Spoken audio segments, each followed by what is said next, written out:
ஊரில் வந்து power cut அதிகமாகிட்டே இருக்குது. அதுக்கு ஒரு சொல்யூஷன் என்ன அப்படின்னு சொல்லி பார்த்தோம்னா செகண்ட் ஹேண்ட் ஜென்ரேட்டர் தான். வாங்க அந்த இடத்துக்கு உங்களை கூப்பிட்டு போகிறேன். கிட்ட செகண்ட் ஹேண்ட் ஜென்ரேட்டர் நிறையா வச்சுருக்காங்க. இப்போதைக்கு நம்மக்கிட்ட என்ன ஸ்டாக்லாம் வச்சுருக்காங்க அப்படின்னு சொல்லி பார்த்தோம்னு வச்சுக்கோங்க. 6 kVயில் ஒரு 3 என்னமோ 7.5 kVயில் 2 இருக்குது. எல்லாமே வந்து கம்பெனி ஐட்டம் தான் வச்சுருக்காங்க. நீங்கள் வந்து அதிக பட்ஜெட்டில் பார்க்கிங்கனாலும் அவங்ககிட்ட இருக்குது.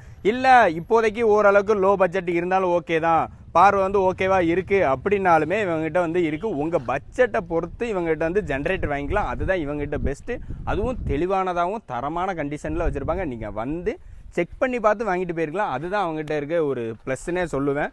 இது போக நீங்கள் இப்போ வீட்டு வேலை ஆரம்பிச்சிருக்கீங்க, இல்லை ஒரு வெல்டிங் வச்சுருக்கீங்க, இல்லை ஒரு ஹாஸ்பிட்டலுக்கு அப்பப்போ பவர் கட் ஆகிட்டு இருக்கு, நம்ம அதை யூஸ் பண்ணணும் அப்படின்னு நினைக்கிறதுக்கு இந்த ஜென்ரேட்டர்லாம் வந்து கண்டிப்பாக ரொம்ப நல்ல யூஸாக இருக்கும். ஏன்னா எல்லாமே ரன்னிங் கண்டிஷனில் இருக்குது, எல்லாமே பக்காவும் இருக்குது, தெளிவாகவும் இருக்குது. கடை கரெக்டாக எங்கே லொக்கேட் ஆயிருக்கு அப்படின்னு சொல்லி பார்த்தீங்கன்னா நம்ம தென்காசி மாவட்டம் வந்துருங்க. அங்கே ஒரு குற்றாலத்தில் ஒரு குளியலை போட்டுட்டு சொரண்டை எங்கே இருக்குன்னு கேளுங்க, எல்லாருமே கரெக்டாக சொல்லுவாங்க. அதுக்கு பக்கத்தில் ரெட்டகுளம் அப்படிங்கிற ஊரில் சின்ன பையன்ட்ட கேட்டால் கூட ஏஎஸ் ராஜா செகண்ட் ஹேண்ட் ஜென்ரேட்டர்னு சொல்லிடுவாங்க. மறக்காமல் சப்ஸ்கிரைப் பண்ணிடுங்க. அப்படின்னா தான் இந்த அப்டேட் எல்லாம் உங்களுக்கு தெரிஞ்சுக்கும். உங்கள் ஃப்ரெண்ட்ஸுக்கு முதல்ல ஷேர் பண்ணிடுங்க. அப்படியே நம்மளை ஃபாலோ பண்ணிக்கோங்க. வரட்டா.